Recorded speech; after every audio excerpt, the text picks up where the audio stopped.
السلام علیکم ورحمۃ اللہ وبرکاتہ۔ میرے دوست نے اپنی بوڑھی ماں کو گھر سے نکال دیا۔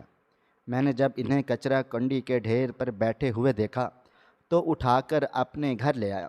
دوست سے بات چیت کی لیکن وہ اپنی ماں کو اپنے گھر لے جانے کے لیے راضی نہ ہوا، اس لیے میں نے انہیں اپنے گھر رکھ لیا تھا۔ میری بیوی نیک تھی، وہ ان کی خوب خدمت کرتی۔ جلد ہی ہمارے دن پوری طرح سے بدل گئے اور میں خوب ترقی کرنے لگا۔ کچھ مہینوں کے بعد میرا دوست مجھے ملا تو اسے دیکھ کر میرے رونگٹے کھڑے ہو گئے، کیونکہ اس کی حالت۔ میں دفتر سے واپس لوٹ رہا تھا کہ جب ہی محلے کی کچرا کنڈی پر میں نے لوگوں کا رش دیکھا۔ کافی سارے لوگ وہاں جمع تھے اور آپس میں کچھ بات چیت کر رہے تھے۔ مجھے بھی تجسس ہوا کہ کچرا کنڈی پر ایسا بھی کیا ہے جو لوگوں نے رش لگا کر رکھا ہے۔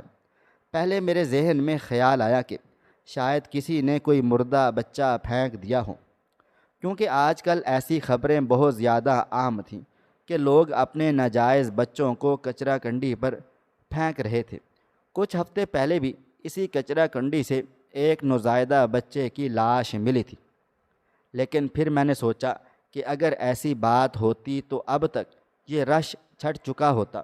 خیر، تجسس کے عالم میں میں بھی کچرا کنڈی پر رک گیا تھا۔ ایک دو لوگوں سے پوچھا تو کہنے لگے، پتہ نہیں، کوئی پاگل عورت ہے، کچرا کنڈی پر بیٹھی ہے اور روئے جا رہی ہے۔ میں نے ذرا سا لوگوں کو سائڈ پر ہٹایا اور پھر جیسے ہی میری نظر اس عورت پر پڑی تو میرے سر پر آسمان گر پڑا تھا۔ یہ تو گلناز آنٹی تھی، جنہیں میں بہت اچھی طرح سے پہچانتا تھا۔ نہ ہی وہ پاگل تھی اور نہ ہی کوئی ایسا ذہنی مسئلہ کہ وہ کچرا کنڈی پر بیٹھ کر اس طرح سے روتی۔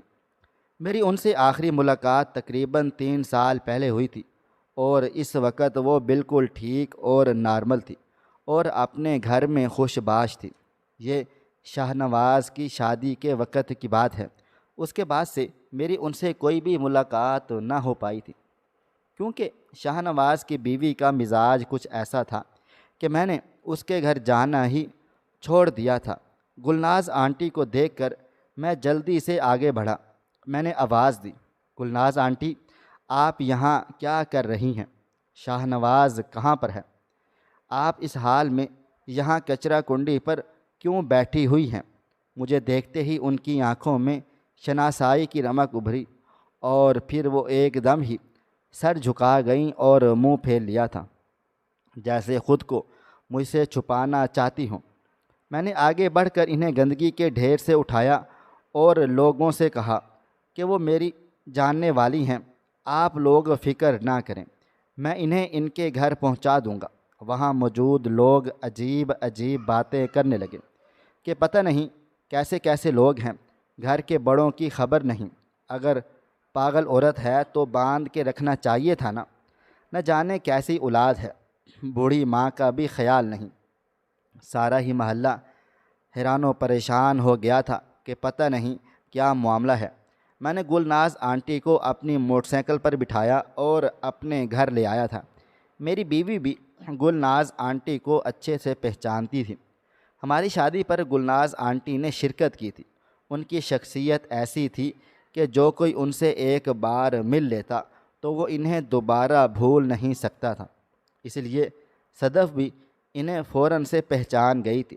وہ جلدی سے انہیں اپنے ساتھ واش روم لے کر گئی، صاف ستھرا کروایا، انہیں پہننے کے لیے اپنا سوٹ دیا، اور پھر جب وہ واپس آ کر ڈرائنگ روم میں بیٹھی تو مجھ سے نظریں نہ ملا سکی۔ گلناز آنٹی جیسی نفیس خاتون کو اس طرح سے دیکھ کر میرا دل بھر آیا تھا۔ میں نے فوراً کہا، آنٹی کیا بات ہے؟ آپ اس طرح سے کیوں پریشانی سے کچرا کنڈی پر بیٹھی ہوئی تھی، اور شاہ نواز کہاں ہے؟ بتائیں تو کیا معاملہ ہے؟ انہیں اس طرح سے دیکھ کر نہ صرف میرا دل پسج گیا تھا بلکہ میرے ذہن میں بہت سے خیالات گردش کر رہے تھے۔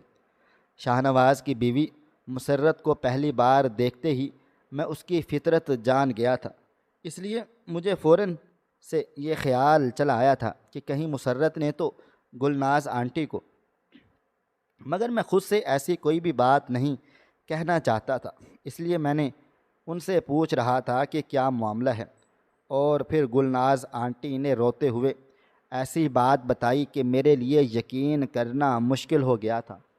کہنے لگی، بیٹا، شاہ نواز کی پردیس میں نوکری لگ گئی تھی، وہاں سے اس کا اور اس کی بیوی کا ویزا آیا ہوا تھا۔ اس نے گھر فروخت کر کے باقی ساری کارروائی کی اور اپنی بیوی کے ساتھ پردیس چلا گیا اور مجھے گھر سے نکال دیا۔ اب میرے پاس رہنے کو کوئی جگہ نہیں ہے، مجھے کوئی ایسا گھر بھی نہیں پتہ جہاں بڑے بوڑھوں کو رکھا جاتا ہے۔ گلناز آنٹی کا کہنے کا مطلب اولڈ ہوم ایج تھا۔ میں نے حیرت سے پوچھا، شاہ نواز باہر کب چلا گیا؟ میں تو اس کا دوست تھا، لیکن مجھے اس بارے میں کچھ خبر نہ تھی۔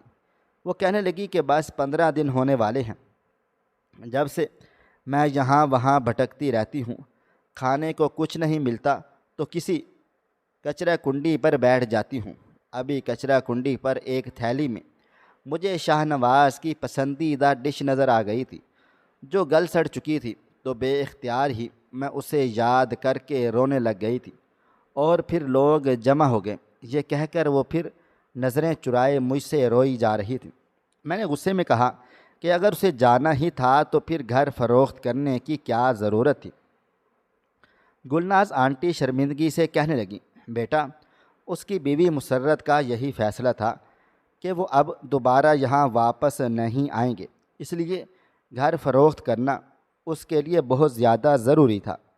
میری بیوی نے تسلی دی اور کہنے لگی، کھانا تیار ہے، آپ میرے ساتھ چلیں، ہم کھانا کھاتے ہیں، باقی باتیں بعد میں ہوتی رہیں گی۔ گلناز آنٹی کی آنکھوں میں جھلملاتے آنسو دیکھ کر صدف نے ان کا دھیان بٹایا تھا۔ وہ گلناز آنٹی کو اپنے ساتھ لے گئی اور مجھے اشارے سے اس نے شاہ نواز کو فون کرنے کا کہا۔ میں نے شاہ نواز کا فون ملایا تو اس کا فون مستقل بند تھا۔ میں نے اپنی بیوی صدف سے کہہ دیا کہ تم آنٹی کا خیال رکھو، میں کسی طرح سے شاہ نواز کا نمبر نکالتا ہوں۔ ظاہر سی بات ہے، پردیس میں اس کا کانٹیکٹ نمبر کچھ اور ہوگا، میں معلوم کرتا ہوں، ایک دو دوستوں سے کسی نہ کسی کو خبر ضرور ہوگی، پھر میں اسے گلناز آنٹی کی حالت سے خبردار کر دیتا ہوں۔ یہ تو اس نے بڑی ہی غلط حرکت کی ہے، اگر جانا ہی تھا تو گھر فروخت کر کے کیوں گیا؟ اس عمر میں اس نے اپنی ماں سے سر کی چھت بھی چھین لی ہے۔ مجھے شاہ نواز کی اس حرکت پر نہ صرف افسوس ہوا تھا، بلکہ اس کے مستقبل کی فکر بھی ستانے لگ گئی تھی، کیونکہ اپنی ماں کو اس حال میں پہنچا کر وہ ترقی تو ہرگز بھی نہیں کر سکتا تھا۔ یہی میرا یقین تھا۔ گلناز آنٹی نے کھانا کھایا تو وہ جانے کی ضد کرنے لگ گئی، کہنے لگی، میں تم لوگوں پر زیادہ بوجھ نہیں بننا چاہتی، مجھے تو میری اولاد نے دھتکار دیا، میں تم لوگوں کو کیا پریشان کروں؟ میں گلناز آنٹی کے قدموں میں بیٹھ گیا تھا۔ میں نے کہا، آپ میری ماں کے جیسی ہیں، میری ماں کو اس دنیا سے گئے 2 سال ہو گئے ہیں، آج تک ان کی کمی پوری نہیں ہوئی۔ اب اگر آپ مجھے قسمت سے مل ہی گئی ہیں تو میں اس طرح آپ کو سڑکوں پر دھکے کھانے کے لیے ہرگز نہیں چھوڑ سکتا۔ جب تک شاہ نواز واپس نہیں آتا آپ ہمارے گھر میں ہمارے ساتھ رہ سکتی ہیں۔ میری بیوی بھی بہت اچھی نیک فطرت کی مالک تھی، اس نے بھی گلناز آنٹی کو گھر میں رکھنے پر کوئی اعتراض نہ کیا، بلکہ وہ خود کہنے لگیں کہ آنٹی آپ نہ جائیں، آپ ہمارے ساتھ رہیں، ہمارے گھر میں بھی رونق لگ جائے گی۔ میرے تو بچے بھی نہیں ہیں، میں اکیلی رہتی ہوں، آپ کے ساتھ ساتھ میرا بھی دل لگا رہے گا۔ ہمارے بہت سے اصرار پر گلناز آنٹی ہمارے گھر میں ہی رک گئی تھی۔ میں نے انہیں اپنی ماں کا کمرہ دے دیا تھا اور وہ مجھے بہت زیادہ دعائیں دے رہی تھیں۔ انہیں کمرے میں چھوڑ کر جب میں اپنے کمرے میں واپس آ کر بیٹھا تو میری آنکھوں میں آنسو آ گئے تھے۔ میری بیوی کہنے لگ گئی تھی کہ آپ پریشان نہ ہوں، شاہ نواز کو اس کی ماں کی حالت بتائیں گے تو وہ ضرور واپس آ جائے گا۔ میں نے صدف کی طرف دیکھا اور اسے بتایا کہ میں اور شاہ نواز جب 10ویں جماعت میں تھے، جب ہماری بہت زیادہ اچھی دوستی جاری ہو گئی تھی۔ شاہ نواز پیسے والا تھا، اس کے گھر کافی سہولیات میسر تھیں، اس لیے میں گیم وغیرہ کھیلنے شاہ نواز کے پاس چلا جاتا تھا۔ شاہ نواز کے ابا ایک ملٹی نیشنل کمپنی میں بہت اچھی جگہ نوکری کیا کرتے تھے، اس لیے ہم سے زیادہ ان کے حالات کافی اچھے تھے۔ تب گلناز آنٹی ہی میرے پسند کے کھانے بناتی تھی۔ شاہ نواز کے منہ سے نکلی ہر بات وہ فوراً سے پوری کر دیتی تھی۔ گلناز آنٹی کبھی میرے ساتھ غیروں جیسا سلوک نہیں کرتی تھی۔ وہ انتہائی نفیس خاتون تھی، ایک سے بڑھ کر ایک لباس پہنتی تھی۔ میں نے اس زمانے میں گلناز آنٹی کے پاس وہ سب کچھ دیکھا تھا جو کسی بھی اچھی اور امیر خاتون کے پاس ہو سکتا تھا۔ گلناز آنٹی تو میری آئیڈیل تھیں۔ میں اپنی اماں سے بھی کہتا تھا کہ آپ گلناز آنٹی کی طرح کیوں نہیں رہتی، ان کی طرح کے کپڑے کیوں نہیں پہنتی۔ تب میری ماں مسکرا کر کہتی تھی کہ بیٹا، ہر ایک کی قسمت ایک جیسی نہیں ہوتی۔ لیکن آج گلناز آنٹی کی حالت دیکھ کر مجھے بہت ہی زیادہ دکھ ہو رہا تھا، اور میں سوچ رہا ہوں کہ واقعی ہر ایک کی قسمت ایک جیسی نہیں ہوتی۔ میری ماں کے آخری وقتوں میں تو میری بیوی صدف نے ان کی بہت زیادہ خدمت کی تھی، ان کا بہت سارا خیال رکھا تھا، انہیں کسی چیز کی کوئی کمی بھی نہیں ہونے دیں گی۔ لیکن گلناز آنٹی کے ساتھ تو مسرت بہت ہی برا سلوک کیا تھا۔ مجھے حد سے زیادہ پریشان اور افسردہ دیکھ کر صدف کہنے لگ گئی تھی کہ آپ کل ہی شاہ نواز سے رابطہ کر لیں۔ جب اسے پتہ چلے گا کہ گلناز آنٹی کی حالت کیا ہے تو وہ خود ہی واپس کو لوٹ آئے گا۔ پھر ساری رات میں نے کروٹیں بدلتے ہی گزار ڈالی تھی۔ بار بار تصور میں مجھے اپنی ماں کا چہرہ نظر آتا، اور ساتھ ہی گلناز آنٹی کا وہ جوانی والا روپ بھی یاد آتا کہ وہ کس قدر حسین و جمیل تھی، کتنی خوبصورت۔ ان کے شوہر بھی ان سے بے انتہا محبت کیا کرتے تھے۔ ان کا گھر میرے لیے ہمیشہ ہی ایک مثالی گھر رہا تھا۔ میں نے سوچا بھی نہیں تھا کہ زندگی کے کسی موڑ پر مجھے گلناز آنٹی کا یہ روپ دیکھنے کو مل جائے گا۔ ایسے ہی فجر کی اذانوں کی آواز بلند ہوئی۔ میں نماز پڑھ کمرے سے باہر نکلا تو میں نے گلناز آنٹی کو گارڈن میں دیکھا۔ وہ کوئی تسبیح وغیرہ پڑھ رہی تھی۔ میں ان کے پاس جا کر بیٹھ گیا تھا۔ انہوں نے میرے سر پر ہاتھ رکھ کر بہت ساری دعائیں دیں اور کہنے لگیں، تم ابھی بھی پہلے کے جیسے ہی ہو۔ پہلے بھی جب تم ہمارے گھر آتے تھے تو میرا بڑا خیال رکھا کرتے تھے۔ تم نے اب بھی مجھے دیکھتے ہی پہچان لیا۔ کوئی اور ہوتا تو شاید ایسی حالت میں مجھے دیکھ کر منہ موڑ کر چلا جاتا۔ میں نے ان کا ہاتھ پکڑ لیا اور کہا، آپ بالکل بے فکر رہیں، یہ گھر بھی آپ کا ہی ہے اور ہم لوگ بھی آپ کے ہی ہیں۔ کوئی آپ کو یہاں سے جانے کا نہیں کہے گا۔ آپ یہاں سکون سے رہیں، آرام سے رہیں۔ وہ کہنے لگی، بس میں تم لوگوں پر زیادہ بوجھ نہیں بننا چاہتی۔ مجھے تو میری بہو نے قبول نہیں کیا، میں صدف کو کیسے پریشان کروں؟ میں نے مسکرا کر کہا کہ مائیں بوجھ نہیں ہوتی، یہی میری اور صدف کی سوچ ہے۔ میری بات پر ان کے چہرے پر ایک عجیب سا تاثر آیا تھا، جیسے وہ کسی بات کو قبول کرنے کی کوشش کر رہی ہوں۔ آنکھوں میں آتی ہوئی نمی کو انہوں نے بڑی مشکل سے ضبط کیا ہوا تھا۔ کچھ ہی گھنٹوں کے بعد میں دفتر کے لیے نکلا تو دفتر جانے کی بجائے میں سیدھا حمزہ کے گھر پہنچ گیا تھا۔ حمزہ میرا اور شاہ نواز کا مشترکہ دوست تھا۔ اس کی مجھ سے تھوڑی کم دوستی یاری تھی، لیکن شاہ نواز سے بہت زیادہ تھی۔ مجھے یقین تھا کہ اسے شاہ نواز کے بارے میں کچھ نہ کچھ پتہ تو ضرور ہی ہوگا۔ اتنے سالوں کے بعد مجھے اپنے گھر دیکھ کر حمزہ بالکل حیران و پریشان سا رہ گیا تھا۔ پھر مجھے گلے سے لگا کر کہنے لگا، یار شادی کے بعد تو سبھی بہت مصروف ہو گئے ہیں، پرانے دوستوں سے ملنے کا وقت ہی نہیں ملتا۔ میں نے اس سے خیر خیریت پوچھی تو پتہ چلا کہ اس کی بھی شادی ہو گئی ہے اور وہ بھی 2 بچوں کا باپ بن گیا ہے۔ پھر میں نے ڈھکے چھپے لفظوں میں اس سے شاہ نواز کے بارے میں پوچھا۔ میں کھل کر کوئی بھی بات چیت نہیں کرنا چاہتا تھا، مجھے بس شاہ نواز کا نمبر چاہیے تھا۔ وہ کہنے لگا، شاہ نواز تو پردیس میں پوری طرح سے سیٹل ہو گیا ہے، ایک بہت بڑی کمپنی میں اس کی نوکری لگ گئی تھی، اور وہ اور اس کی بیوی وہاں ایک لگژری اپارٹمنٹ میں بہت اچھی زندگی گزار رہے ہیں۔ میں نے کہا یہ تو بڑی اچھی بات ہے، مجھے بھی شاہ نواز کا نمبر دو۔ بس ایسے ہی پرانے دوستوں کی یاد آ رہی تھی، میں نے سوچا کہ کچھ بات چیت ہو جائے۔ اس نے فوراً ہی مجھے شاہ نواز کا نمبر دے دیا تھا۔ پھر میں نے اس سے گلناز آنٹی کے بارے میں پوچھا تو وہ کہنے لگا، گلناز آنٹی کا تو مجھے کچھ پتہ نہیں۔ ایک بار میں نے شاہ نواز سے پوچھا تھا کہ اس نے کہا کہ وہ کسی رشتہ دار کے گھر ہیں۔ کچھ دیر حمزہ کے پاس بیٹھ کر میں باہر کو نکلا تو مجھے بڑا افسوس ہوا کہ شاہ نواز نے اپنی ماں کے حوالے سے سب کو جھوٹ کہا ہوا تھا کہ وہ کسی رشتہ دار کے پاس ہے، جبکہ سچ تو یہ تھا کہ وہ سڑک پر در بدر گھوم رہی تھی، دھکے کھا رہی تھی۔ میں اپنے دفتر پہنچا اور وہاں جاتے ہی میں نے سب سے پہلے شاہ نواز کو فون لگایا۔ کچھ ہی دیر کے بعد اس نے میرا موبائل فون اٹھا لیا اور میری آواز سن کر بہت زیادہ خوش ہوا۔ پھر مجھ سے میرے بارے میں پوچھنے لگا تھا۔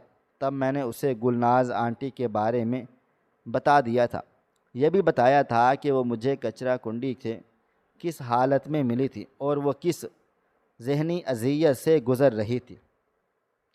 میری بات سن کر وہ خاموش ہو گیا تھا اور کہنے لگا، یار میں نے کہا تھا کہ میں انہیں ان کے بھائی کے گھر چھوڑ دیتا ہوں، لیکن وہ نہ مانی۔ اولڈ ہاؤس وہ جانا نہیں چاہتی تھی، اس لیے میں بھلا اب کیا کرتا، میں نے انہیں ان کے حال پر چھوڑ دیا۔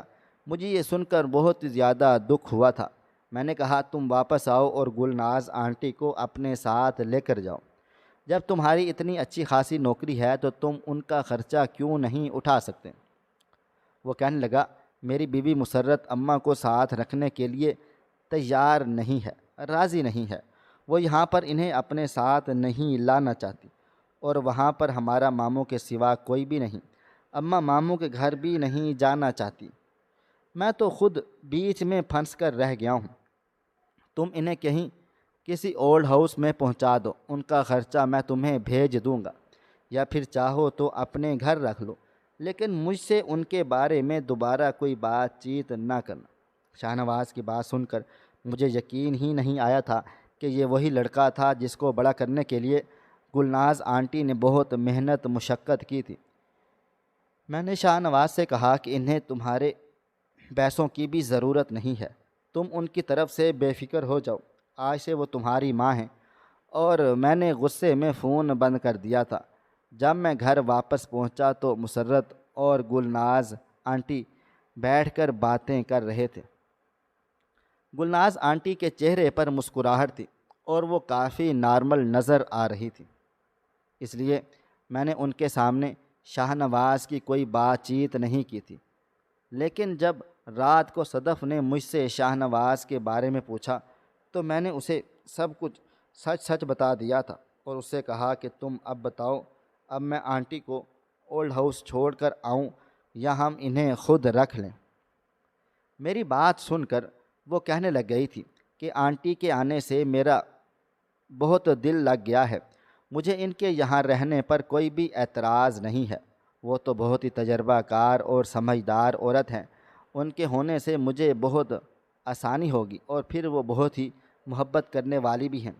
آپ تو جانتے ہی ہیں کہ میرے ماں باپ بہت پہلے ہی اس دنیا سے چلے گئے تھے، پھر آپ کی ماں بھی چلی گئی تو ہمارے پاس کوئی نہ رہا۔ اب اللہ تعالیٰ نے اگر توفتاً گلناز آنٹی کو ہمارے گھر بھیج دیا ہے تو میں انہیں ہمیشہ ہمیشہ کے لیے سنبھال کر رکھوں گی۔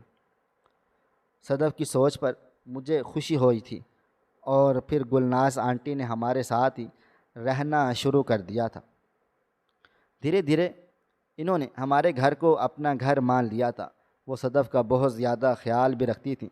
میں پہلے دفتر جاتا تھا تو مجھے یہ فکر ستاتی تھی کہ میری بیوی اکیلی ہوگی، لیکن گلناز آنٹی کے آنے کے بعد تو میں بالکل بے فکر سا ہو گیا تھا۔ ایک دن باتوں باتوں میں گلناز آنٹی نے خود بتایا کہ ان کا ایک بھائی ہے، لیکن وہ اس کے گھر نہیں جانا چاہتی کیونکہ ان کی بھابھی بھی مسرت جیسی ہی عورت ہے۔ وقت تیزی سے گزرتا چلا گیا۔ 3 مہینے کے بعد ہمیں ایک ایسی خبر ملی جس کا ہم نے تصور بھی نہیں کیا تھا۔ دراصل صدف کے ساتھ کچھ ایسے مسئلے مسائل تھے جس کی وجہ سے وہ ماں نہیں بن سکتی تھی اور ہم اولاد کی خوشی سے محروم تھے، لیکن گلناز آنٹی اسے دن رات دعا دیتی کہ جلد ہی اس کی گود میں خوشی آ جائے گی، اور 3 مہینے میں وہ ہمیں خوشخبری مل ہی گئی تھی۔ ہم دونوں کی دنیا ہی بدل گئی تھی۔ صدف امید سے ہو گئی تھی۔ ڈاکٹروں کو بھی جب یہ بات پتہ چلی تو وہ خود بھی بہت زیادہ حیران و پریشان ہو گئے تھے، کیونکہ صدف کی پرانی رپورٹس بالکل مختلف تھیں۔ اب اس کی یہ پریگنسی ایک طرح سے معجزہ ہی تھی۔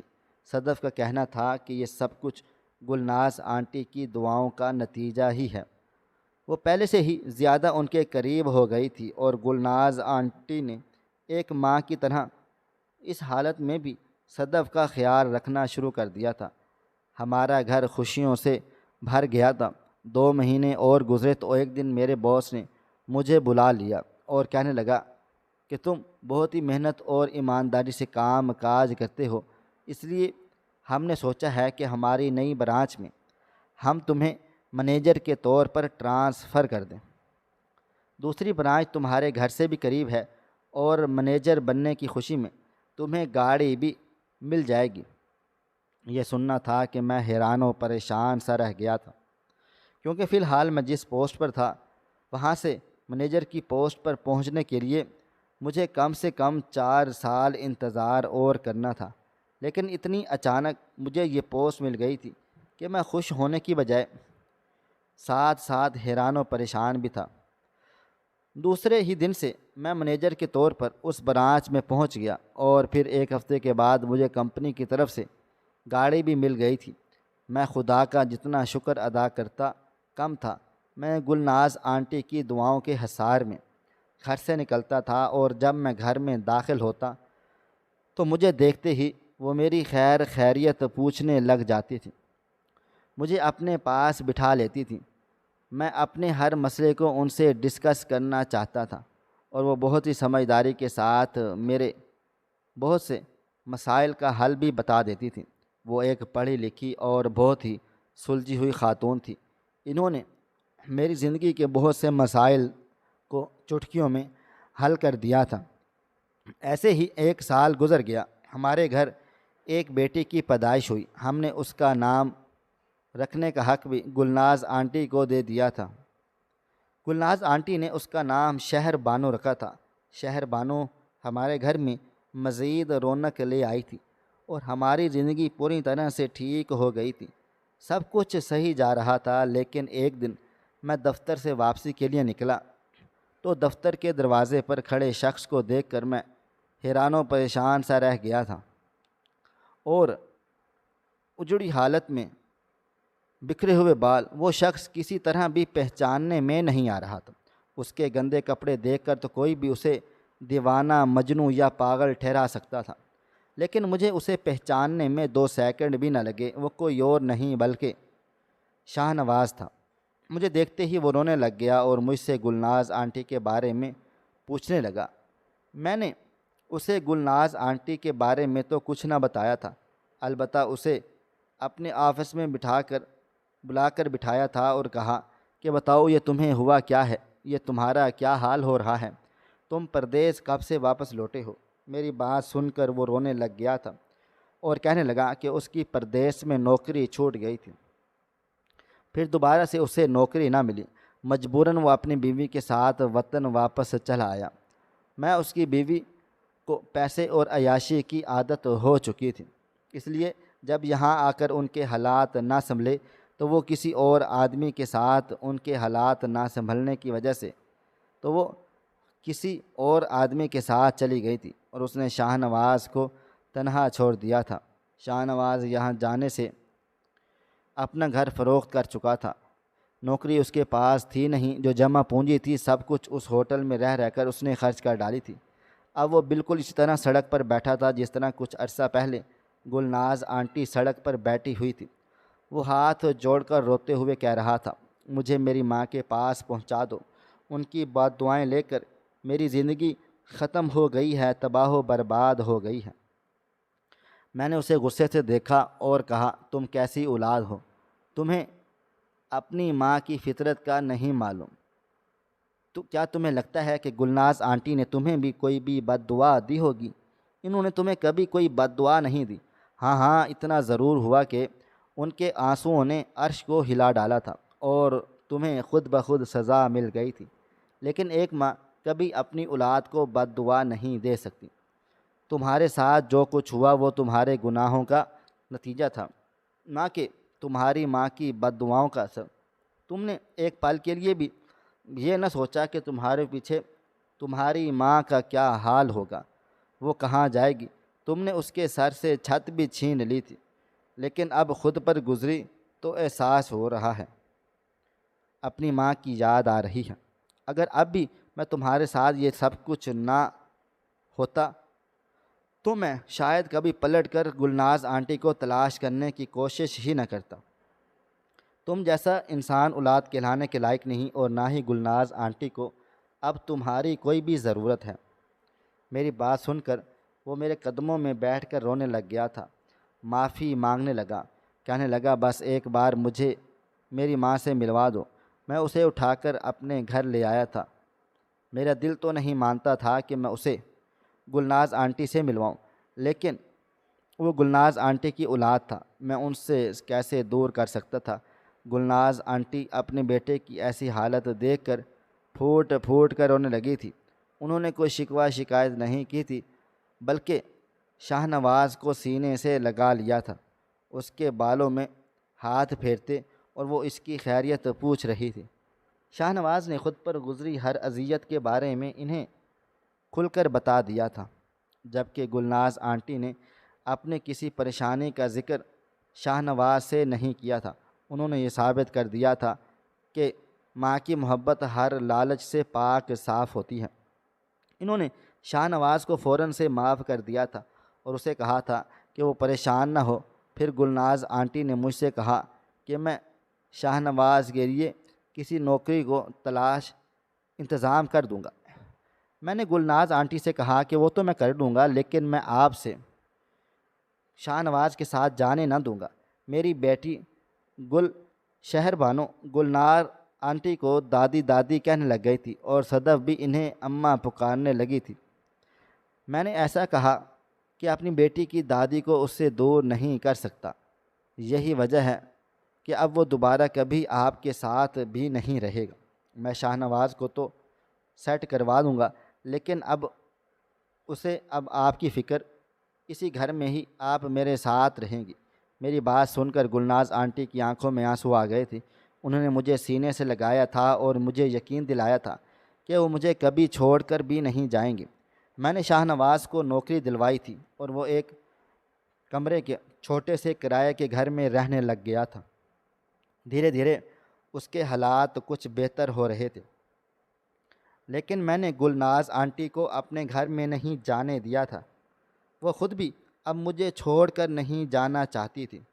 شاہ نواز جب بھی اپنی ماں کے پاس بیٹھتا تو وہ بہت زیادہ روتا تھا، بار بار اپنی غلطیوں کی معافیاں مانگتا تھا، جبکہ گلناز آنٹی اسے معاف کر چکی تھی۔ لیکن اسے یہ بات سمجھ میں آ گئی تھی کہ اس نے زندگی میں جتنا بھی خسارہ اٹھایا ہے وہ اپنے انہی گناہوں کی وجہ سے ہی اٹھایا ہے۔ آج گلناز آنٹی کو میرے گھر میں رہتے ہوئے تقریباً کوئی 10 سال ہونے والے ہیں۔